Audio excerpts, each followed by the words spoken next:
वालेकुम, सत श्री अकाल जी। मैं हाँ हरजोत कौर ते एक बार फिर लैके हाजिर हाँ जी तुहाडा अपना मनपसंद इमीग्रेशन शो उडारी विदेशा नूं। ते अज एक बार फिर तो चर्चा करांगे कैनेडा नूं लैके, आखिर क्यों कैनेडा जो है स्टूडेंट्स दे लई फस्ट प्रायोरिटी हुंदी है। ते हले जिहड़े स्टूडेंट्स अपलाई करना चाह रहे हैं कि जनवरी इनटेक लई, जनवरी 2022 दे इनटेक लई उन्हां कोल सीट्स अवेलेबल है कि नहीं। सो ये सारी चर्चा शामिल रहेगी ते तुसीं शो पूरा शुरू तो लैके अखीर तक इस लई ध्यान नाल जरूर वेखना है। ते अज दी डिस्कशन दे लई असीं स्टूडियो विच इनवाइट किया है जी ESS ग्लोबल इमीग्रेशनस तो study visa expert mister Rohit Sethi ji ਨੂੰ बहुत बहुत स्वागत है। सत श्री अकाल। सत श्री अकाल जी, thank you very much. And साडे नाल जुड़े सारे दर्शकों ਨੂੰ मेरे ਵੱਲੋਂ ਤੇ ESS ਦੀ पूरी टीम ਵੱਲੋਂ प्यार भरा सत श्री अकाल एक बार जी।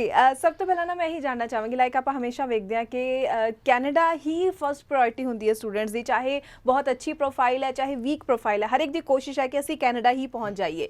आखिर की अजिहा खास है कैनेडा विच कि इन्नी ज़्यादा पॉपुलर है स्टूडेंट्स दे विच? देखो कैनेडा ਦਾ ਜਿਹੜਾ ਐਜੂਕੇਸ਼ਨ ਸਿਸਟਮ ਹੈ ਨਾ ਉਹ ਆਸਟ੍ਰੇਲੀਆ ਤੇ ਯੂਕੇ ਨਾਲੋਂ ਡਿਫਰੈਂਟ ਹੈ ਕਿਉਂਕਿ ਉਹ ਡਿਪਲੋਮਾ ਐਜੂਕੇਸ਼ਨ ਪ੍ਰਮੋਟ ਕਰਦਾ ਹੈ ਜੀ। ਤੇ ਜਦ ਵੀ ਇੱਕ ਫੈਮਿਲੀ ਜਾਂ ਇੱਕ ਬੱਚਾ ਬਾਹਰ ਜਾਣ ਦੀ ਪਲੈਨਿੰਗ ਕਰਦਾ ਹੈ ਬਜਟ ਬੜਾ ਇੱਕ ਇੰਪੋਰਟੈਂਟ ਰੋਲ ਪਲੇ ਕਰਦਾ ਹੈ ਪੂਰੇ ਦੇ ਪੂਰੇ ਐਪੀਸੋਡ ਦੇ ਵਿੱਚ, ਕਿਉਂਕਿ ਇੱਥੋਂ ਜੇ ਆਪਾਂ ਸਪੈਸੀਫਿਕਲੀ ਨਾਰਥ ਇੰਡੀਆ ਦੀ ਗੱਲ ਕਰੀਏ 90% ਬੱਚਾ ਜਿਹੜਾ ਬਾਹਰ ਜਾਣ ਵਾਲਾ ਹੈ ਮਿਡਲ ਕਲਾਸ ਫੈਮਿਲੀਜ਼ ਤੋਂ ਬਿਲੋਂਗ ਕਰਦਾ ਜੀ। Limited budget, limited opportunity, limited options. ਜੀ ਜੀ। ਉਹਦੇ ਵਿੱਚ ਕੈਨੇਡਾ ਫੀਸ ਸਟਰਕਚਰ ਵਜੋਂ या टोटल कोर्स की ड्यूरेशन या पढ़ाई कराने के तरीका जो एक बंदा अडाप्ट करता है, क्योंकि इत्थे इंडिया दे विच या स्पैसीफिकली अपने हिस्से वाले देश का जोड़ा हिस्सा है उत्थे प्रैक्टिकल काम नूं ज़्यादा तवज्जो दी जाती है, ना कि उन्होंने किताबां पढ़न वाले। जी जी जी। तो कैनेडा विच तुसीं देखोगे मोस्टली बच्चा डिप्लोमा, एडवांस डिप्लोमा प्रोग्राम ले जाता जो वोकेशनल कैटेगरी च गिनिया जाता है।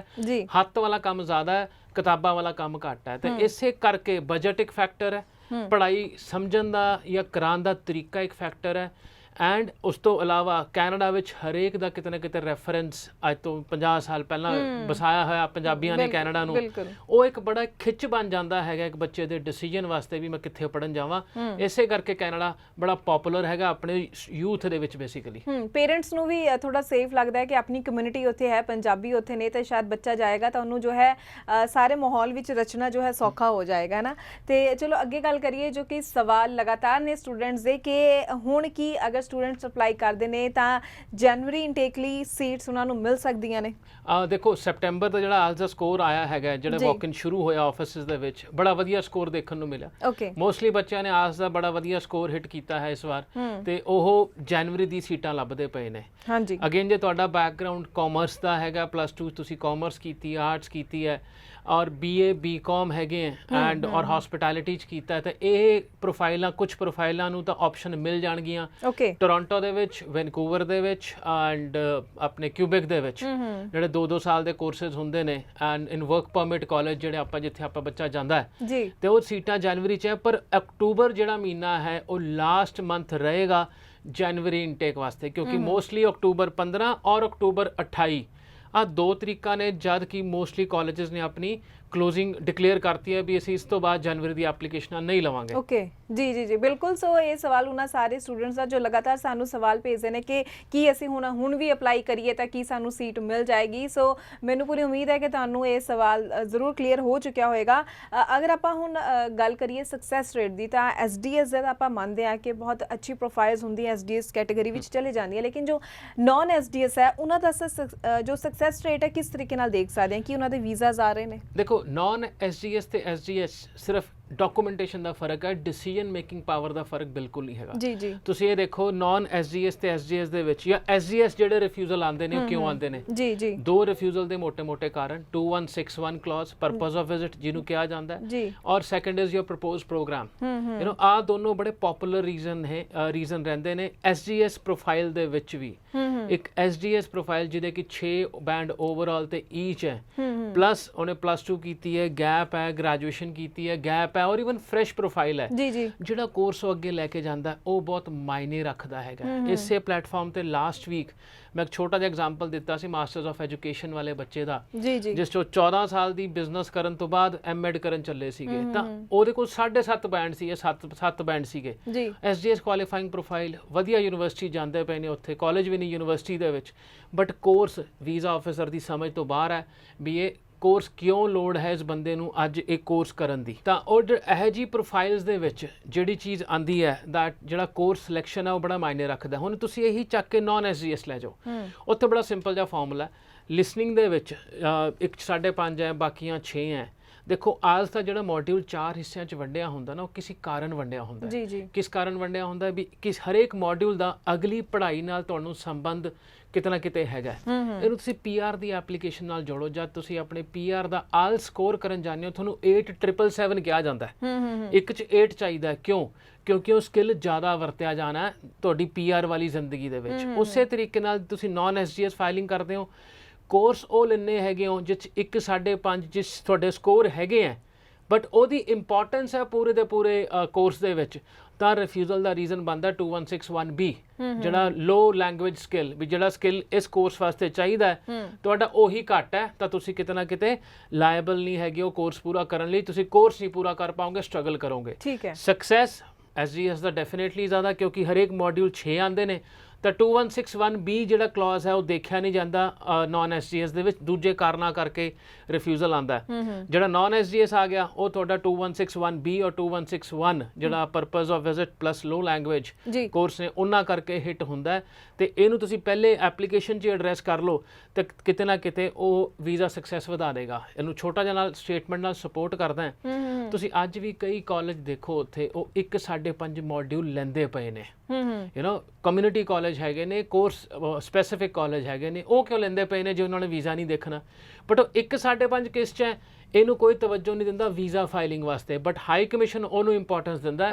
1 5.5 ਜਿਹੜਾ ਹੈ ਕਿ ਇਹ ਕੋਰਸ ਨਾਲ ਸਿੱਧਾ ਰਿਲੇਟਡ ਹੈ, ਜੇ ਹੈ ਤੇ ਕਰਕੇ ਉੱਥੇ ਕਾਮਯਾਬ ਨਹੀਂ ਹੋ ਪਾਊਗਾ। ਓਕੇ ਆਪਾਂ ਇਹ ਮੰਨ ਸਕਦੇ ਯਾਨੀ ਆਪਾਂ ਕਈ ਇਸੇ ਕਰਕੇ ਦੇਖਦੇ ਆ ਕਿ ਕੁਝ 5.5 1 ਵਿੱਚ ਜਿਨ੍ਹਾਂ ਦੇ ਆਏ ਹੁੰਦੇ ਉਹਨਾਂ ਦੇ ਵੀਜ਼ਾ ਲੱਗ ਜਾਂਦੇ ਆ ਔਰ ਬਾਕੀ ਸਟੂਡੈਂਟਸ ਸੋਚਦੇ ਨੇ ਕਿ ਮੇਰੇ ਵੀ 1 ਵਿੱਚ 5.5 ਔਰ ਮੇਰਾ ਵੀ ਵੀਜ਼ਾ ਲੱਗ ਜਾਏਗਾ। ਬਿਲਕੁਲ ਉਹ ਗਹਿਰਾਈ ਤੱਕ ਨਹੀਂ ਜਾਂਦੇ, ਕੱਲੇ ਮੋਡਿਊਲ ਨੂੰ ਸਟੱਡੀ ਨਹੀਂ ਕੀਤਾ ਜਾਂਦਾ ਐਂਡ ਨਾਲ ਕੋਰਸ ਕੰਟੈਂਟ ਨੂੰ ਸਟੱਡੀ ਨਹੀਂ ਕੀਤਾ ਜਾਂਦਾ। ਜੀ ਬਿਲਕੁਲ। ਸੋ ਇਹ ਹੋਈ ਹਰ ਪਹਿਲੂ ਤੁਹਾਡੇ ਨਾਲ ਅਸੀਂ ਡਿਸਕਸ ਕਰ ਰਹੇ ਹਾਂ, ਸਾਂਝਾ ਕਰ ਰਹੇ ਹਾਂ, ਤਾਂ ਕਿ ਤੁਸੀਂ ਵੀ ਸਮਝ ਸਕੋ ਕਿ ਤੁਹਾਡੀ ਪ੍ਰੋਫਾਈਲ ਕਿਸ ਤਰੀਕੇ ਦੀ ਹੈ, ਤੁਸੀਂ ਕੋਰਸ ਕਿਸ ਤਰ੍ਹਾਂ ਦਾ ਸਿਲੈਕਟ ਕੀਤਾ ਹੈ, ਤੁਹਾਡੇ ਆਇਲ ਸਕੋਰ ਕਿੰਨਾ ਹੈ, ਤੁਹਾਡੀ SOP ਕਿਸ ਤਰੀਕੇ ਨਾਲ ਤਿਆਰ ਕੀਤੀ ਗਈ ਹੈ। ਸੋ ਇਹ ਸਭ ਚੀਜ਼ਾਂ ਜਦ ਸਹੀ ਤਰੀਕੇ ਨਾਲ ਮਿਲ ਕੇ ਬਣਾਈਆਂ ਜਾਂਦੀਆਂ ਨੇ ਤਾਂ ਹੀ ਤੁਹਾਡਾ ਵੀਜ਼ਾ ਲੱਗਣ ਦਾ ਸਕਸੈਸ ਰੇਟ ਵੱਧਦਾ ਹੈ, ਚਾਂਸਸ ਵੱਧਦੇ ਨੇ। ਸੋ ਤੁਸੀਂ ਇਹਨਾਂ ਚੀਜ਼ਾਂ ਨੂੰ ਜ਼ਰੂਰ ਧਿਆਨ ਵਿੱਚ ਰੱਖਿਆ ਕਰੋ। ਤੇ ਮੈਂ ਜ਼ਰੂਰ ਇੱਕ ਅਪਡੇਟ ਬਾਇਓਮੈਟ੍ਰਿਕ ਨੂੰ ਲੈ ਕੇ ਵੀ ਜਾਣਨਾ ਚਾਹੂੰਗੀ ਕਿ ਪਹਿਲਾਂ ਕਾਫੀ ਦਿੱਕਤ ਥੋੜੀ ਆ ਰਹੀ ਸੀ, ਸਲੋ ਪ੍ਰੋਸੈਸ ਚੱਲ ਰਿਹਾ ਸੀ, ਹੁਣ ਕੀ ਅਪਡੇਟ ਹੈ ਇਸ? ਦੇਖੋ ਬਾਇਓਮੈਟ੍ਰਿਕ ਜਿਹੜੀ ਡੇਟਸ ਹੈ ਪ੍ਰੀਪੋਨ ਹੋਣੀਆਂ ਸ਼ੁਰੂ ਹੋ ਗਈਆਂ।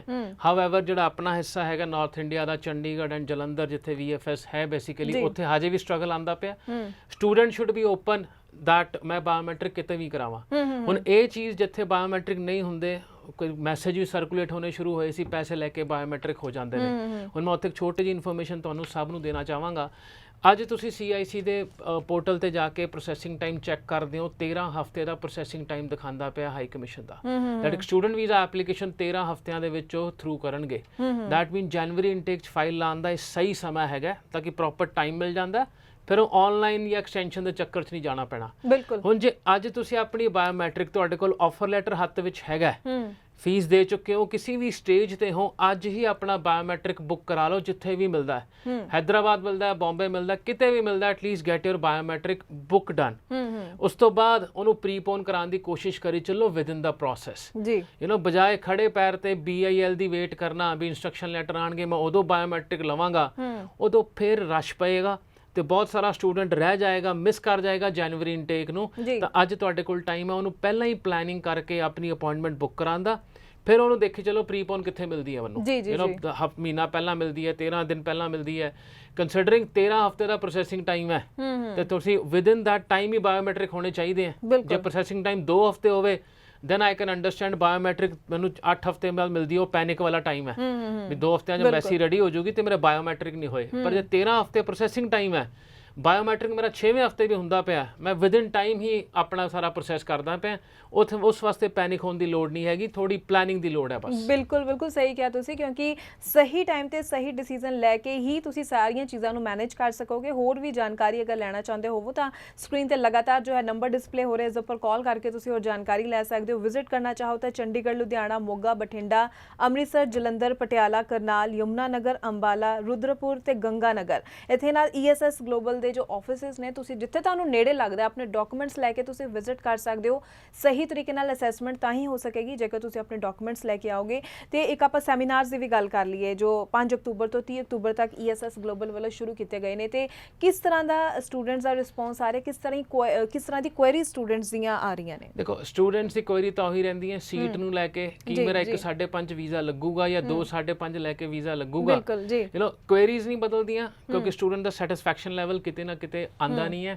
ਉਹ ਹਰੇਕ ਕੰਸਲਟੈਂਟ ਦੀ ਪੌੜੀਆਂ ਚੜ੍ਹ ਕੇ ਦਰਵਾਜ਼ਾ ਖੋਲ ਕੇ ਇੱਕੋ ਹਾਂ ਸੁਣਨ ਜਾਂਦਾ ਵੀ ਮੈਨੂੰ ਹੌਸਲਾ ਦੇ ਦੇ, ਮੇਰਾ 1.5 ਹੈ, ਮੇਰੀ ਪ੍ਰੋਫਾਈਲ ਲਿਖਦਾ ਫਿਰ ਵੀ ਮੇਰਾ ਕੰਮ ਹੋ ਜਾਊਗਾ। ਤੇ ਉੱਥੇ ਹੀ ਜਿਹੜਾ ਹੈ ਤੁਸੀਂ ਗਲਤ ਪ੍ਰੈਕਟਿਸਿਸ ਨੂੰ ਜਨਮ ਦਿੰਦੇ ਹੋ ਕਿਉਂਕਿ ਕੋਈ ਕੰਸਲਟੈਂਟ ਕੋਈ ਏਜੰਟ ਤਾਂ ਮਿਲੂਗਾ ਵੀ ਚਾਰ ਮੇਰੇ ਪੈਸੇ ਤੁਰ ਕੇ ਆਂਦੇ ਪਏ ਦਰਵਾਜ਼ੇ ਤੋਂ, ਮੈਂ ਮਨਾ ਕਿਉਂ ਕਰਾਂ? ਬਿਲਕੁਲ ਬਿਲਕੁਲ। ਪਰ ਅੰਦਰੋਂ ਚਾਨਣਾ ਹਰੇਕ ਨੂੰ ਆਉਂਦਾ ਕਿਹੜੀ ਪ੍ਰੋਫਾਈਲ ਦਾ ਵੀਜ਼ਾ ਲੱਗਣ ਵਾਲਾ ਕਿ ਨਹੀਂ ਲੱਗਣ ਵਾਲਾ। 5 ਤਰੀਕ ਤੋਂ 30 ਅਕਤੂਬਰ ਤੱਕ ਜਿਹੜੇ ਸੈਮੀਨਾਰਸ ਦਾ ਸਾਡਾ ਇੰਟੈਂਸ਼ਨ ਹੈ, ਅਸੀਂ ਨਵੰਬਰ ਦੇ ਵਿੱਚ ਆਪਣੀ ਜਿਹੜੀ ਫਾਈਲ ਰਿਸੀਵਿੰਗ ਹੈ ਉਹ ਬੰਦ ਕਰਨ ਦੀ ਸੋਚਦੇ ਪਏ ਹਾਂ ਵੀ ਨਵੰਬਰ ਦਸੰਬਰ ਕੋਈ ਨਵਾਂ ਕੇਸ ਨਹੀਂ ਲੈਣਾ। ਅਕਤੂਬਰ 30 ਤੱਕ ਜਿੰਨਾ ਕੇਸ ਹੁੰਦਾ ਹੈ ਜਨਵਰੀ ਇਨਟੇਕ ਦਾ, ਕੈਨੇਡਾ ਵਾਸਤੇ ਸਪੈਸੀਫਿਕਲੀ ਐਂਡ UK ਤੇ ਆਸਟ੍ਰੇਲੀਆ ਵਾਸਤੇ ਅਕਤੂਬਰ 30 ਦੇ ਵਿੱਚ ਹੀ ਅਸੀਂ ਆਖਰੀ ਮੌਕਾ ਕਰ ਦੇਣਾ ਜਨਵਰੀ ਇਨਟੇਕ ਦਾ। ਉਸ ਤੋਂ 2 ਮਹੀਨੇ ਅਗਲੇ ਨਵੰਬਰ ਦਸੰਬਰ ਅਸੀਂ ਕੋਈ ਵੀ ਜਨਵਰੀ ਇਨਟੇਕ ਦਾ ਕੇਸ ਨਹੀਂ ਲੈਣਾ ਕਿਉਂਕਿ ਉਹਨੂੰ ਭੁਗਤਾਨਾ ਵੀ ਹੈ। ਕੇਸ ਇਕੱਠੇ ਕਰੀ ਚੱਲੋ ਤੇ ਕੱਲ ਭੁਗਤਾਨਾ ਪਾਓ ਤੇ ਕਿਤੇ ਨਾ ਕਿਤੇ ਵੈਸੇ ਹੀ ਥੋੜੀ ਆਪਣੀ ਮਿਹਨਤ ਹੀ ਥੱਲੇ ਡਿੱਗ ਜਾਂਦੀ ਹੈ। ਜਿੰਨੀ ਮਾਰਕੀਟਿੰਗ ਕੀਤੀ ਹੈ, ਜਿੰਨਾ ਰੌਲਾ ਪਾਇਆ, ਸਾਰਾ ਖੂਹ ਖਾਤੇ ਪੈ ਜਾਂਦਾ ਹੈ। ਤਾਂ 5 ਅਕਤੂਬਰ ਤੋਂ 30 ਅਕਤੂਬਰ ਜੇ ਤੁਸੀਂ ਜਨਵਰੀ ਦੀ ਸੀਟਾਂ ਦੇਖਦੇ ਪਏ ਹੋ ਕੈਨੇਡਾ ਵਿੱਚ ਕਿੱਥੇ ਅਵੇਲੇਬਲ ਹੈ, ਤੁਹਾਡੀ ਪ੍ਰੋਫਾਈਲ ਕਿੱਥੇ ਐਲੀਜੀਬਲ ਹੈ, ਇਸ ਸੈਮੀਨਾਰ ਦਾ ਮਕਸਦ ਇਹੀ ਹੈ। ਇਹਦੇ ਵਿੱਚ ਯੂਨੀਵਰਸਿਟੀਜ਼ ਵਾਲੇ ਵੀ ਪਾਰਟਿਸਿਪੇਟ ਕਰਦੇ ਪਏ ਆ ਵੱਖਰੀ ਵੱਖਰੀ ਡੇਟਾਂ ਤੇ। ਗੁਰਿੰਦਰ ਭਾਜੀ ਆਪ ਮੈਦਾਨ 'ਚ ਉਤਰੇ ਹੋਏ ਨੇ along with Vikram and myself. ਆਪ ਬੱਚਿਆਂ ਨੂੰ ਮਿਲ ਕੇ ਪੂਰਾ ਪੰਜਾਬ, ਹਰਿਆਣਾ, ਰੁਦਰਪੁਰ ਐਂਡ ਗੰਗਾਨਗਰ ਆਪ ਜਾ ਕੇ ਹਰੇਕ ਬੱਚੇ ਨੂੰ ਮਿਲ ਕੇ ਸੈਮੀਨਾਰਸ ਦਾ ਜਿਹੜਾ ਹੈ ਉਹ ਵਾਧਾ ਦੇਣ ਦੀ ਕੋਸ਼ਿਸ਼ ਕਰਦੇ ਪਏ ਹੈਗੇ। ਜੀ ਜੀ ਜੀ ਬਿਲਕੁਲ। ਤੇ ਮੈਂ ਇੱਥੇ ਜ਼ਰੂਰ ਸੈਮੀਨਾਰਸ ਰਿਗਾਰਡਿੰਗ ਹੋਰ ਸਵਾਲ ਕਰਨਾ ਚਾਹੂੰਗੀ ਲਾਈਕ ਅਦਰਵਾਈਜ਼ ਜਿਵੇਂ ਹੋਰ ਬ੍ਰਾਂਚਿਸ ਵਿੱਚ ਰੈਗੂਲਰਲੀ ਸਟੂਡੈਂਟਸ ਅਗਰ ਆ ਕੇ ਆਪਣੀ ਅਸੈਸਮੈਂਟ ਕਰਵਾਉਂਦੇ ਡਾਕੂਮੈਂਟਸ ਦੀ ਜਾਂ ਫਿਰ ਇਸ ਤਰੀਕੇ ਨਾਲ ਸੈਮੀਨਾਰਸ ਦਾ ਹਿੱਸਾ ਬਣਦੇ ਨੇ ਤਾਂ ਕਿੰਨਾ ਕੁ ਫਰਕ ਰਹਿੰਦਾ ਹੈ ਸਟੂਡੈਂਟਸ ਦੀ ਕਾਉਂਸਲਿੰਗ ਵਿੱਚ ਜਾਂ ਸਟੂਡੈਂਟਸ ਨੂੰ ਕਿਸ ਤਰ੍ਹਾਂ ਦਾ ਬੈਨੀਫਿਟ ਰਹਿੰਦਾ ਹੈ? ਦੇਖੋ ਅਗੇਨ ਜਿਹੜਾ ਕਹਿੰਦੇ ਨਾ ਮੌਕਾ ਸਿਰਫ ਉਹ ਟਾਈਮ ਦਾ ਹੁੰਦਾ ਬੇਸਿਕਲੀ। ਸਾਡਾ ਕਾਉਂਸਲਿੰਗ ਕਰਨ ਦਾ ਤਰੀਕਾ ਉਹੀ ਹੈ ਜਿਵੇਂ ਨਾਰਮਲ ਹੁੰਦਾ। ਦ only thing is fast processing. ਅੱਜ ਇੱਕ ਬੱਚਾ ਅੱਜ ਐਨਰੋਲਮੈਂਟ ਕਰਾ ਕੇ ਗਿਆ ਤੇ ਸ਼ਾਮ ਤੱਕ ਉਹਦੀ ਐਪਲੀਕੇਸ਼ਨ ਪ੍ਰੋਸੈਸ ਕਰ ਦੇਣੀ ਕਿਉਂਕਿ ਆਫਰ ਲੈਟਰ ਅਕਤੂਬਰ 'ਚ ਹੀ ਲੈਣਾ ਜ਼ਰੂਰੀ ਹੈ ਤਾਂ ਕਿ ਜਨਵਰੀ ਇਨਟੇਕ ਮਿਸ ਨਾ ਹੋਵੇ। ਅਗੇਨ ਅਕਤੂਬਰ 30 ਤੱਕ ਬੜਾ ਸਟ੍ਰੈਟੇਜਿਕਲੀ ਅਸੀਂ ਰੱਖਿਆ ਹੋਇਆ। ਜੇ ਕਿਸੇ ਬੱਚਿਆਂ ਨੇ ਸਾਡੇ ਸੈਮੀਨਾਰ ਅਟੈਂਡ ਕੀਤੇ ਆ ਪਿਛਲੇ ਪ੍ਰੀ ਡਿਪਾਰਚਰ ਵਾਲੇ ਜਾਂ ਸੈਮੀਨਾਰ ਵਾਲੇ, ਅਸੀਂ ਉਹਨਾਂ ਨੂੰ ਸਲਾਈਡਸ ਦਿਖਾਈਆਂ ਸੀਗੀਆਂ ਹਾਈ ਕਮਿਸ਼ਨ ਕਿਹੜੇ ਮਹੀਨੇ ਰਿਜ਼ਲਟ ਜ਼ਿਆਦਾ ਦਿੰਦਾ ਹੈ। ਪਿਛਲੇ 5 ਸਾਲਾਂ ਦਾ ਸਟੱਡੀ ਜਿਹੜਾ ਅਸੀਂ ਕੀਤਾ ਸੀ ਉਹਨਾਂ ਦਾ ਡੇਟਾ, ਕਿਸੇ 5 ਸਾਲਾਂ ਦੇ ਵਿੱਚ ਕਿਹੜੇ ਮਹੀਨੇ 'ਚ ਹਾਈਐਸਟ ਸਕਸੈਸ ਆਇਆ ਤੇ ਕਿੱਥੇ ਦਰਮਿਆਨਾ ਸਕਸੈਸ ਆਇਆ ਤੇ ਅਗਲੇ ਆਉਣ ਵਾਲਾ ਮਹੀਨਾ ਜਿਹੜਾ ਹੈ ਨਵੰਬਰ ਦਸੰਬਰ ਉਹ ਹਾਈਐਸਟ ਸਕਸੈਸ ਵਾਲਾ ਹੈ ਫॉर ਜਨਵਰੀ ਇਨਟੇਕ। ਤਾਂ ਅਸੀਂ ਆਪਣੀ ਸਾਰੀ ਮਾਰਕੀਟਿੰਗ ਪਲੱਸ ਆਪਰੇਸ਼ਨ ਜਿਹੜਾ ਉਹ ਸਟ੍ਰੈਟੇਜਿਕਲੀ ਡਿਜ਼ਾਈਨ ਕੀਤਾ ਹੈ ਵੀ ਉਸ ਤੋਂ ਬਾਅਦ ਜਨਵਰੀ ਇਨਟੇਕ ਦੀ ਫਾਈਲ ਨਾ ਲਾ ਕੇ ਸਿਰਫ ਅੰਬੈਸੀ ਵਾਲੇ ਪਾਸੇ ਧਿਆਨ ਦੇਣਾ ਤਾਂ ਕਿ ਜ਼ਿਆਦਾ ਤੋਂ ਜ਼ਿਆਦਾ ਸਕਸੈਸ ਨਿਕਲੇ। The only difference in this month seminar ਤੇ ਰੈਗੂਲਰ ਵਾਕ ਇਨ ਵਾਲਾ ਸਿਰਫ ਔਰ ਸਿਰਫ ਫਾਈਲਾਂ ਦੀ ਹਾਈ ਕਮਿਸ਼ਨ ਭੇਜਣ ਦੀ ਟਾਈਮਿੰਗ ਜਿਹੜੀ ਹੈ ਉਹ ਮੈਟਰ ਕਰੇਗੀ। ਕਾਉਂਸਲਿੰਗ ਐਂਡ ਰਿਜ਼ਲਟ ਉਵੇਂ ਰਹਿਣਗੇ ਜਿਵੇਂ ਹਮੇਸ਼ਾ ਰਹਿੰਦੇ ਨੇ। ਬਿਲਕੁਲ। ਸੋ ਤੁਸੀਂ ਸਟੂਡੈਂਟਸ ਨੂੰ ਖਾਸ ਤੌਰ ਤੇ ਅਸੀਂ ਇਸ ਪ੍ਰੋਗਰਾਮ ਦੇ ਜ਼ਰੀਏ ਹਮੇਸ਼ਾ ਇਹੀ ਕਹਿਣ ਦੀ ਕੋਸ਼ਿਸ਼ ਕਰਦੇ ਹਾਂ ਔਰ ਬਾਰ-ਬਾਰ ਕਹਿੰਦੇ ਵੀ ਰਹਾਂਗੇ ਕਿ ਹਮੇਸ਼ਾ ਸਤਰਕ ਰਿਹਾ ਕਰੋ। ਜੋ ਜੈਨੂਇਨ ਚੀਜ਼ਾਂ ਨੇ ਤੁਹਾਡੇ ਡਾਕੂਮੈਂਟਸ ਦੇ ਹਿਸਾਬ ਦੇ ਨਾਲ ਸਹੀ ਚੀਜ਼ਾਂ ਨੇ ਉਵੇਂ ਹੀ ਤੁਰ ਕੇ ਜੋ ਹੈ ਅੱਗੇ ਵਧਿਆ ਕਰੋ ਤਾਂ ਕਿ ਤੁਸੀਂ ਆਪਣੇ ਫਿਊਚਰ ਨੂੰ ਬ੍ਰਾਈਟ ਬਣਾ ਸਕੋ। ਤੇ ਮੈਂ ਇੱਥੇ ਜ਼ਰੂਰ ਪੁੱਛਣਾ ਚਾਹੂੰਗੀ ਜਦੋਂ ਸਟੂਡੈਂਟ ਅਪਲਾਈ ਕਰਦੇ ਆ ਕੈਨੇਡਾ ਸਟੱਡੀ ਵੀਜ਼ਾ ਲਈ ਉਹਨਾਂ ਦਾ ਮੋਟਿਵ ਇਹ ਹੁੰਦਾ ਕਿ ਸਾਨੂੰ ਕੱਲ ਨੂੰ PR ਮਿਲ ਜਾਏ ਤਾਂ ਕੀ ਇੱਕ ਸਟੂਡੈਂਟਸ ਕਹਿੰਦੇ ਨੇ ਕਿ ਸਾਨੂੰ ਇੱਕ ਵਾਰੀ ਸਟੱਡੀ ਵੀਜ਼ਾ ਮਿਲ ਜਾਏ ਅਸੀਂ ਕੈਨੇਡਾ ਪਹੁੰਚ ਜਾਈਏ PR ਅਸੀਂ ਕਰਵਾ ਲਾਂਗੇ ਕੋਈ ਗੱਲ ਨਹੀਂ, ਪਰ ਕੀ ਸਟਾਰਟਿੰਗ ਦਾ ਪ੍ਰੋਸੈਸ ਕੁਛ ਨਾ ਕੁਛ ਫਰਕ ਪਾਉਂਦਾ ਹੈ ਕਿ ਅਗਰ ਸਟੂਡੈਂਟ ਇੱਥੇ ਸਹੀ ਡਿਸੀਜਨ ਨਹੀਂ ਲੈਂਦਾ ਤਾਂ ਕੱਲ ਨੂੰ PR ਵਿੱਚ ਜ਼ਰੂਰ ਮੁਸ਼ਕਿਲ ਵੀ ਆ ਸਕਦੀ ਹੈ ਜਾਂ ਸੌਖਾ ਵੀ ਹੋ ਸਕਦਾ ਹੈ? ਦੇਖੋ ਇਹ ਨਾ ਬੜਾ ਸੈਂਸਿਟਿਵ ਸਬਜੈਕਟ ਹੈ, ਇਹਨੂੰ 2 ਹਿੱਸਿਆਂ 'ਚ ਮੈਂ ਵੰਡਣਾ ਤੇ ਜਵਾਬ ਦੇਣ ਦੀ ਕੋਸ਼ਿਸ਼ ਕਰਾਂਗਾ। The answer to your question is yes. ਪਹਿਲਾ ਸਟੈਪ ਜਿਹੜਾ ਹੈ ਉਹ ਬੜਾ ਇੰਪੋਰਟੈਂਟ ਹੈ ਕਿਉਂਕਿ ਤੁਹਾਡਾ ਸਟੂਡੈਂਟ ਵੀਜ਼ਾ ਹੈ। ਸਟੂਡੈਂਟ ਵੀਜ਼ਾ ਦੇ ਵਿੱਚ ਤੁਸੀਂ ਇੱਕ ਪੜ੍ਹਾਈ ਕਰਨ ਜਾਂਦੇ ਪਏ ਹੋ ਜਿਹੜੀ ਤੁਹਾਡੇ ਬੈਕਗਰਾਊਂਡ ਦੇ ਨਾਲ ਰਿਲੇਟਡ ਹੋਣੀ ਚਾਹੀਦੀ ਹੈ। ਹੁਣ ਜੋ ਬੈਕਗਰਾਊਂਡ ਦੇ ਨਾਲ ਰਿਲੇਟਡ ਹੈ ਉਦੋਂ ਹੀ ਉਹਦੇ ਚਾਂਸਸ ਬਣਦੇ ਆ ਆਪਣਾ ਕੋਰਸ ਪੂਰਾ ਹੋਣ ਦੀ। ਬਿਲਕੁਲ। ਜੇ ਕੋਈ ਨਵਾਂ ਕੋਰਸ ਲੈ ਕੇ ਜਾਂਦਾ ਹੈ ਉੱਪਰੋਂ ਕੰਮ ਦਾ ਪ੍ਰੈਸ਼ਰ ਹੈ, ਡਾਲਰ ਕਮਾਣੇ ਹੈ ਤੇ ਪੜ੍ਹਾਈ ਕਾਲਜ ਜਾਣਾ ਹੈ ਤੇ ਨਵੀਂ ਪੜ੍ਹਾਈ ਵੈਸੇ ਪੱਲੇ ਨਹੀਂ ਪੈਂਦੀ।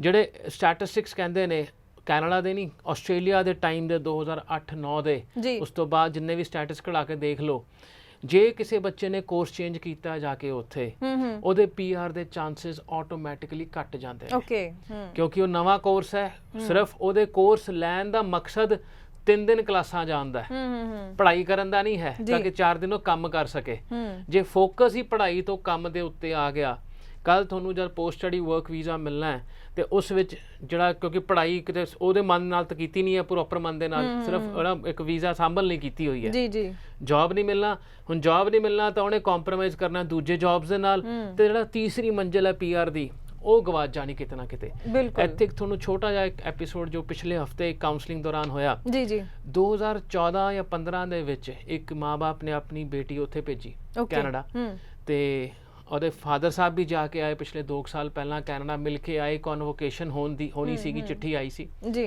ਪਰ ਇੱਕਦਮ ਹੀ ਉਹਨਾਂ ਨੂੰ ਪਿਛਲੇ ਹਫਤੇ ਪਤਾ ਲੱਗਿਆ ਉਹਨਾਂ ਨੇ ਬੱਚੇ ਨੇ ਦੱਸਿਆ ਵੀ ਪਾਪਾ ਮੇਰੇ ਕੋਲ ਤਾਂ ਵੀਜ਼ਾ ਹੀ ਨਹੀਂ ਹੈਗਾ ਪਿਛਲੇ 1.5 ਸਾਲ ਤੋਂ ਓਕੇ ਜਦ ਦੇ ਤੁਸੀਂ ਵਾਪਸ ਗਏ ਹੋ ਮੇਰਾ ਵੀਜ਼ਾ ਖਤਮ ਹੋ ਚੁੱਕਿਆ ਤਾਂ ਨਾ ਹੀ ਮੇਰੇ ਕੋਲ ਇਸ ਟਾਈਮ ਪੜ੍ਹਾਈ ਹੈ ਤੇ ਨਾ ਹੀ ਕੋਈ ਵੀਜ਼ਾ ਹੈ ਤੇ ਪੀਆਰ ਦੀ ਤਾਂ ਕੋਈ ਆਸ ਲੱਗਦੀ ਨਹੀਂ ਮੈਨੂੰ ਇੱਥੇ ਮੈਂ ਸਿਰਫ ਆਪਣਾ ਟਾਈਮ ਕੱਢਦੀ ਪਈ ਹੈ ਵਾਪਸ ਆਣਾ ਨਹੀਂ ਚਾਹੁੰਦੀ ਇੱਥੇ ਕੁਝ ਸਮਝ ਨਹੀਂ ਆ ਰਿਹਾ ਕਰਨਾ ਕੀ ਹੈ ਔਰ ਡਿਊਰਿੰਗ ਦਾ ਕਨਵਰਸੇਸ਼ਨ ਨਾ ਫਾਦਰ ਸਾਹਿਬ ਦੀ ਅੱਖਾਂ 'ਚ ਆਂਸੂ ਆ ਗਏ ਬਿਟ ਆਬਵੀਅਸ ਹੈ 5 ਸਾਲ ਦੀ ਮਿਹਨਤ ਹੈ ਬਿਲਕੁਲ ਇੱਕ ਹੋਪ ਹੈ ਇੱਕ ਅਰਦਾਸ ਹੁੰਦੀ ਹੈ ਬੱਚਾ ਸੈੱਟ ਹੋ ਜਾਏ ਬਿਲਕੁਲ ਉਹ ਅੱਜ ਉੱਥੇ ਆ ਕੇ ਖੜੇ ਹੋ ਗਏ ਜਿੱਥੇ 2015 ਸੀਗੇ ਫਸਟ ਸਟੈਪ ਤੇ ਆ ਕੇ ਕੀ ਕਰੀਏ ਹੁਣ ਡਿਊਰਿੰਗ ਦਾ ਕਨਵਰਸੇਸ਼ਨ ਇੱਕ ਚੀਜ਼ ਪ੍ਰੈਜ਼ੈਂਟ ਹੋਈ ਮੈਂ ਇੱਕ ਫਾਦਰ ਸਾਹਿਬ ਨੂੰ ਪੁੱਛਿਆ ਉਹਨਾਂ ਨੇ ਮੈਂ ਕਿਹਾ ਕੱਲ ਦੱਸੋ ਅੰਕਲ ਜੀ ਤੁਸੀਂ ਕਿੰਨਾ ਕਿ ਇੰਗੇਜ ਸੀਗੇ ਆਪਣੇ ਬੱਚਿਆਂ ਦੇ ਨਾਲ ਜਦੋਂ ਪੜ੍ਹਦੇ ਪਏ ਸੀਗੇ ਤੇ ਉਹਨਾਂ ਨੇ ਬੜਾ ਸਿੰਪਲ ਜਵਾਬ ਦਿੱਤਾ ਕਹਿੰਦੇ ਕਾਕਾ ਜੀ ਬੱਚਾ ਤੋਰਤਾ ਹੁਣ ਤਾਂ ਉਹਦੀ ਆਪਣੀ ਅਕਲ ਹੈ ਨਾ ਮੈਨੂੰ ਸਿਸਟਮ ਬਾਰੇ ਕੁਝ ਪਤਾ ਨਹੀਂ ਉੱਥੇ ਪਾਸ ਹੋਣਾ ਫੇਲ ਹੋਣਾ ਮਨ ਤਾਂ ਜੋ ਬੱਚਾ ਦੱਸੇਗਾ ਮੈਂ ਉਵੇਂ ਕਰਾਂਗਾ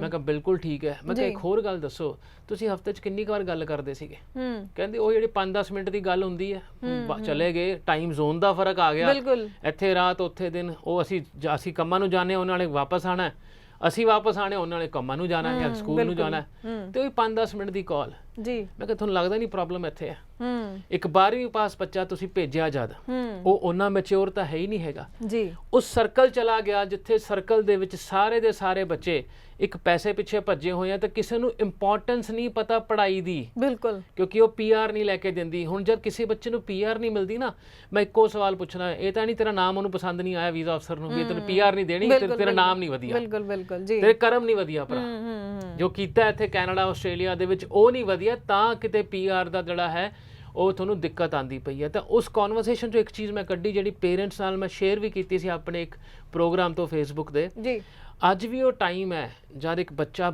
ਹੀ ਰਹੇਗਾ ਮਾਂ-ਬਾਪ ਹਮੇਸ਼ਾ ਉਹ ਦਰਜਾ ਜਿਹੜਾ ਹੈ ਉਸ ਨੂੰ ਰਿਸਪੌਂਸਿਬਿਲਿਟੀ ਨਾਲ ਨਿਭਾਉਣ ਨੋ ਮੈਟਰ ਬੱਚਾ ਕਿੱਥੇ ਹੈ ਇੱਕ ਛੋਟਾ ਜਿਹਾ ਫੋਨ ਕਾਲ ਹੀ ਨਾ ਬੱਚੇ ਦੀ ਚੀਜ਼ਾਂ ਤੇ ਟੈਪ ਰੱਖਣ ਲਈ ਅੱਛਾ ਕਿੰਨਾ ਕਮਾਨਾ ਹੈ ਸੈਲਰੀ ਸਲਿੱਪਾਂ ਭੇਜ ਦੇ ਸਾਨੂੰ ਰਿਜ਼ਲਟ ਭੇਜ ਦੇ ਕਿੰਨਾ ਕੁ ਆ ਰਿਹਾ ਹੈ ਇੱਕ ਬੱਚੇ ਨਾਲ ਗੱਲਬਾਤ ਹੀ ਹੈ ਤੇ ਇੱਕ ਕੰਟਰੋਲ ਤਾਂ ਆਪਣਾ ਪੂਰਾ ਰੱਖੋ ਕਿਉਂਕਿ ਮੈਂ ਇਹ ਮੰਨਦਾ ਪਿਛਲੇ 20 ਸਾਲ ਦੇ ਕਰੀਅਰ ਦੇ ਵਿੱਚ ਉੱਥੇ ਜਾ ਕੇ ਬੱਚਾ ਪੈਸੇ ਦੀ ਚਕਾਚੌਂਧ ਉਸ 'ਚ ਜਾਂਦਾ ਹੀ ਜਾਂਦਾ ਹੈ ਬਿਲਕੁਲ ਉੱਥੇ ਇੱਕ ਫਰੀडम ਮਿਲ ਜਾਣੀ ਸ਼ਾਪਿੰਗ ਕਰਨੀ ਮੈਨੂੰ ਪਤਾ ਮੈਂ ਡਾਲਰ ਕਮਾਣੇ ਆ ਤੇ ਡਾਲਰ ਹੀ ਖਰਚਣੇ ਆ ਘਰੇ ਮਾਂ-ਬਾਪ ਕਹਿੰਦੇ ਆ ਵੀ ਕੋਈ ਨਹੀਂ ਪੁੱਤ ਇੱਥੇ ਬਥੇਰਾ ਤੂੰ ਆਪਣਾ ਅਸੀਂ ਸਾਂਭ ਲਾਂਗੇ ਇੱਥੇ ਆਮ ਇੱਕ ਮਾਂ-ਬਾਪ ਕਹਿੰਦੇ ਨੇ ਬਿਲਕੁਲ ਬਿਲਕੁਲ ਆਪਣੇ ਬੱਚੇ ਨੂੰ ਪ੍ਰੈਸ਼ਰ ਨਾ ਦੇਣ ਦੇ ਲਈ ਬਟ ਉਹ ਪ੍ਰੈਸ਼ਰ ਕਿਤੇ ਨਾ ਕਿਤੇ ਇੱਕ ਇਰਰਿਸਪੌਂਸਿਬਿਲਿਟੀ ਬਣ ਗਿਆ ਉੱਥੋਂ ਦੇ ਸਟੂਡੈਂਟਸ ਵਾਸਤੇ ਤੇ ਅੱਜ ਜਿਹੜਾ ਬੱਚੇ ਨੂੰ ਪੀਆਰ ਨਹੀਂ ਮਿਲਦੀ ਪਈ ਉੱਥੇ 5-5 6-6 ਸਾਲ ਹੋ ਕੇ ਹਜੇ ਵੀ ਬੱਚੇ ਦਾ ਕਾਲ ਆਂਦਾ ਵੀ ਪਾਪਾ ਮਿਲ ਜੂਗੀ ਉਹਨਾਂ ਨਾਲ ਇੱਕ ਵਾਰ ਕਾਗਜ਼ ਮੰਗਾ ਕੇ ਆਪਣੇ ਕੋਲ ਦੇਖ ਲਓ ਵੀ ਐਕਚੁਅਲੀ ਉਹਨਾਂ ਕੋਲ ਵੀਜ਼ਾ ਹੈ ਜਾਂ ਕਿਸ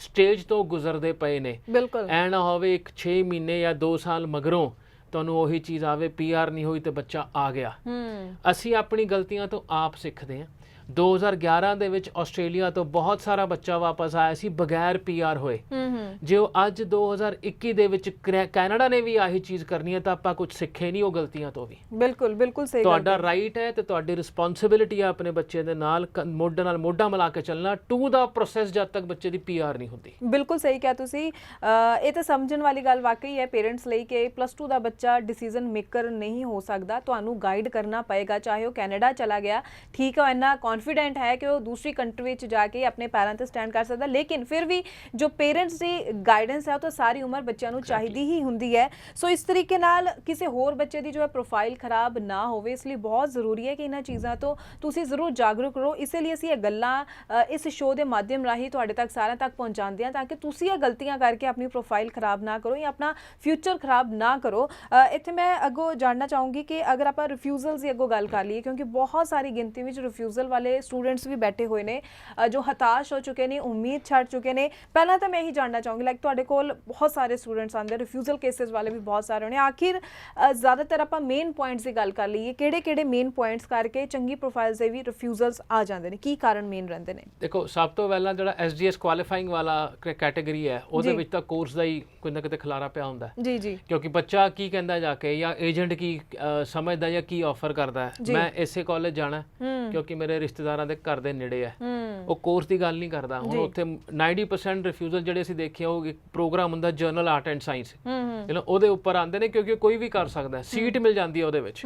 ਮੈਨੂੰ ਸ਼ਰੀਡਨ ਕਾਲਜ ਮਿਲ ਗਿਆ ਆਪਣੇ ਰਿਸ਼ਤੇਦਾਰਾਂ ਦੇ ਨੇੜੇ, ਕੋਰਸ ਮੈਂ ਪੁੱਛਿਆ ਹੀ ਨਹੀਂ, 12ਵੀਂ ਚ ਜਿੰਨੇ ਨੰਬਰ ਹੈ ਮੈਨੂੰ ਕੋਰਸ ਵੀ ਮਿਲ ਗਿਆ। ਪਰ ਹਾਈ ਕਮਿਸ਼ਨ ਨੇ ਤਾਂ ਪੂਰੀ ਚੀਜ਼ਾਂ ਦੇਖ ਕੇ ਤੁਹਾਨੂੰ ਵੀਜ਼ਾ ਦੇਣਾ। ਬਿਲਕੁਲ, ਉਹਨਾਂ ਨੇ ਇਹ ਨਹੀਂ ਕਹਿਣਾ ਇਹ ਕਾਲਜ ਤੁਹਾਡੇ ਭਰਾ ਦੇ ਘਰ ਦੇ ਨੇੜੇ ਸੀ ਜਾਂ ਰਿਸ਼ਤੇਦਾਰਾਂ ਦੇ ਘਰ ਦੇ ਨੇੜੇ ਸੀ, ਉਹਨੇ ਤਾਂ ਕੋਰਸ ਤੇ ਵੈਲੂਏਸ਼ਨ ਕਰਨੀ ਹੈ, ਕੋਰਸ ਕਿੰਨਾ ਕੁ ਦਮਦਾਰ ਹੈ, ਤੁਹਾਡੀ 15 ਲੱਖ ਦੀ ਜਿਹੜੀ ਇਨਵੈਸਟਮੈਂਟ ਹੁੰਦੀ ਪਈ ਹੈ ਫੀਸਾਂ ਤੇ GIC ਦੀ, ਉਹ ਇਹਨੂੰ ਸਪੋਰਟ ਵੀ ਕਰਦਾ ਕਿ ਨਹੀਂ ਕਰਦਾ। ਵੀਜ਼ਾ ਅਫਸਰ ਕੋਲ ਇੱਕੋ ਕਾਰਨ ਹੈ ਤੁਹਾਡਾ ਕੋਰਸ ਦਾ, ਹੋਰ ਕੋਈ ਕਾਰਨ ਨਹੀਂ ਹੈਗਾ। ਦੂਸਰਾ ਇੱਕ ਆਉਂਦਾ 216 ਪਰਪਸ ਆਫ ਵਿਜ਼ਿਟ, ਜੋ ਮੈਂ ਪਹਿਲਾਂ ਵੀ ਕਿਹਾ ਸ਼ੋਅ ਦੇ ਵਿੱਚ, ਉਹ ਜਨਰਿਕ ਰਿਫਿਊਜ਼ਲ ਹੁੰਦਾ, ਉਹਨੂੰ ਇੱਕ ਚੰਗੇ SOP ਦੇ ਨਾਲ ਦੁਆਰਾ ਲਾਇਆ ਜਾਵੇ ਤੇ ਕਿਤੇ ਨਾ ਕਿਤੇ ਵੀਜ਼ਾ ਸਕਸੈਸ ਆਟੋਮੈਟਿਕਲੀ ਵੱਧ ਜਾਂਦਾ ਹੈਗਾ। ਸੋ ਵੀਜ਼ਾ ਫਾਈਲਿੰਗ ਨੂੰ ਤੁਸੀਂ ਸਿਰਫ ਬੜਾ ਸਿੰਪਲ ਜਿਹਾ ਫਾਰਮੂਲਾ ਲਾ ਕੇ ਚੱਲੋ। ਇਹ ਗੱਲਬਾਤ ਹੈ ਇਨ ਟੂ ਪੀਪਲ, ਤੁਸੀਂ ਉਹਨੂੰ ਪਰਸਨ ਨਾਲ ਨਹੀਂ ਸਮਝਾ ਸਕਦੇ, ਗੱਲਾਂ ਬਾਤਾਂ ਨਾਲ ਨਹੀਂ ਸਮਝਾ ਸਕਦੇ, ਲਿਖਤੀ ਤੁਹਾਡੀ ਗੱਲਬਾਤ ਜਾਂਦੀ ਹੈ ਜਿਹਨੂੰ ਆਪਾਂ SOP ਕਹਿੰਦੇ ਆ। ਜੀ ਜੀ ਜੀ, ਉਹਨੂੰ SOP ਸਮਝ ਆ ਗਈ, ਉਹ ਵੀਜ਼ਾ ਦਿੰਦਾ। ਉਹਨੂੰ SOP ਨਹੀਂ ਸਮਝ ਆਈ, ਉਹਨੇ ਰਿਜੈਕਸ਼ਨ ਕਰਕੇ ਦੇ ਦਿੰਦਾ, ਨਾਲ ਨਿਚਲਾ ਪੈਰਾਗ੍ਰਾਫ ਲਿਖ ਕੇ ਦਿੰਦਾ, you are welcome to reapply. ਜੇ ਤੁਹਾਡੇ ਕੋਲ ਨਵੇਂ ਤੱਥ ਜਾਂ ਨਵੇਂ ਫੈਕਟ ਹੈਗੇ ਆ ਸਮਝਾਉਣ ਦੇ, ਸਮਝਾਉਣ ਦਾ ਤਰੀਕਾ ਬਦਲਣਾ। ਉਹਨੂੰ ਇੱਕ ਚੀਜ਼ ਨਹੀਂ ਸਮਝ ਆਈ, ਸਮਝਾਉਣ ਦਾ ਤਰੀਕਾ ਬਦਲੋ, ਵਰਕ ਔਨ ਯੋਰ SOP, ਕੰਮ ਕਰਕੇ ਅਮੈਂਡਮੈਂਟ ਕਰਕੇ। ਸੇਮ SOP ਨਹੀਂ ਕਰਨਾ, ਕਿਉਂਕਿ ਸੇਮ SOP ਤਾਂ ਪਹਿਲਾਂ ਹੀ ਫੇਲ ਹੋ ਚੁੱਕਿਆ। ਇਹ ਵੀ ਦੇਖਿਆ ਕਈ ਬੱਚਿਆਂ ਨੇ ਸੇਮ SOP ਲਾ ਕੇ ਭੇਜ ਦਿੰਦੇ ਨੇ। SOP ਤੇ ਕੰਮ ਕਰਕੇ ਦੁਬਾਰਾ ਫਾਈਲ ਲਾਓ, ਸਮਝਾਉਣ ਦਾ ਤਰੀਕਾ ਬਦਲੋਗੇ ਤਾਂ ਸਕਸੈਸ ਆਪੇ ਆਏਗਾ। ਜੀ ਜੀ ਜੀ, ਤੇ ਕਿਸ ਮੈਂ ਜਿਵੇਂ ਆਪਾਂ SOP ਦੀ ਤਾਂ ਗੱਲ ਕਰ ਲਈ, ਤਾਂ ਕਿਸ ਤਰ੍ਹਾਂ ਦੇ ਉਹ ਸਟੂਡੈਂਟਸ ਆ ਜਿਹੜੇ ਰਿਫਿਊਜ਼ਲ ਵਾਲੇ ਦੁਬਾਰਾ ਅਪਲਾਈ ਕਰ ਸਕਦੇ ਨੇ, ਉਹਨਾਂ ਦੇ ਚਾਂਸਿਸ ਅਸੀਂ ਮੰਨ ਸਕਦੇ ਹਾਂ ਕਿ ਦੁਬਾਰਾ ਅਪਲਾਈ ਕਰਨ ਤਾਂ ਵੀਜ਼ਾ ਆ ਸਕਦਾ ਹੈ? ਦੇਖੋ, ਜੇ ਇਹ ਪ੍ਰੋਫਾਈਲ ਫਰੈਸ਼ ਪਾਸ ਆਊਟ ਹੈ 19 20 21, ਫਿਰ ਤਾਂ ਉਹਨਾਂ ਦੇ ਚਾਂਸਿਸ ਦੁਬਾਰਾ ਹੈਗੇ। ਹੁਣ ਕਈ ਪ੍ਰੋਫਾਈਲਾਂ ਇਹੋ ਜਿਹੀਆਂ ਹੁੰਦੀਆਂ ਨੇ, ਜਿਵੇਂ 2017 ਚ ਅਖੀਰਲੀ ਕੁਆਲੀਫਿਕੇਸ਼ਨ ਕੀਤੀ, just for the hack of it case ਲਾਤਾ, ਉਸ ਤੋਂ ਬਾਅਦ ਗੈਪ ਦਾ ਕੁਝ ਨਹੀਂ ਹੈਗਾ, ਉਹਨੇ ਕੁਝ ਨਹੀਂ ਕੀਤਾ ਗੈਪ ਦੇ ਵਿੱਚ, ਮਤਲਬ ਘਰੇ ਬੈਠਾ ਟੀਵੀ ਦੇਖਦਾ ਪਿਆ ਸੀਗਾ ਤੇ ਵੀਜ਼ਾ ਅਫਸਰ ਕੋਲ ਉਹੀ ਫਾਈਲ ਜਾਂਦੀ ਹੈ। ਹੁਣ ਉਹ ਫਾਈਲ ਜਾਂਦੀ, ਉਹ ਐਕਚੁਅਲੀ ਪੜ੍ਹਾਈ ਵਾਲਾ ਬੰਦਾ ਤਾਂ ਹੈ ਹੀ ਨਹੀਂ ਨਾ। ਜੇ ਪੜ੍ਹਾਈ ਛੱਡੇ ਮੈਨੂੰ 4 ਸਾਲ ਹੋ ਗਏ ਹੈ, ਬਿਲਕੁਲ, ਅੱਜ ਵੀਜ਼ਾ ਅਫਸਰ ਨੇ ਸਿੰਪਲ ਕਹਿਣਾ ਵੀ ਅੱਜ ਕਿਹੜਾ ਸੁਪਨਾ ਆਇਆ, ਤੁਸੀਂ ਕੈਨੇਡਾ ਪੜ੍ਹਾਈ ਕਰਨ ਚੱਲੇ ਪਏ ਹੋ ਤੇ ਪੜ੍ਹਾਈ ਤੋਂ ਖੱਟੋਗੇ ਕੀ ਜੋ ਪਿਛਲੀ ਪੜ੍ਹਾਈ ਤੋਂ ਨਹੀਂ ਖੱਟਿਆ।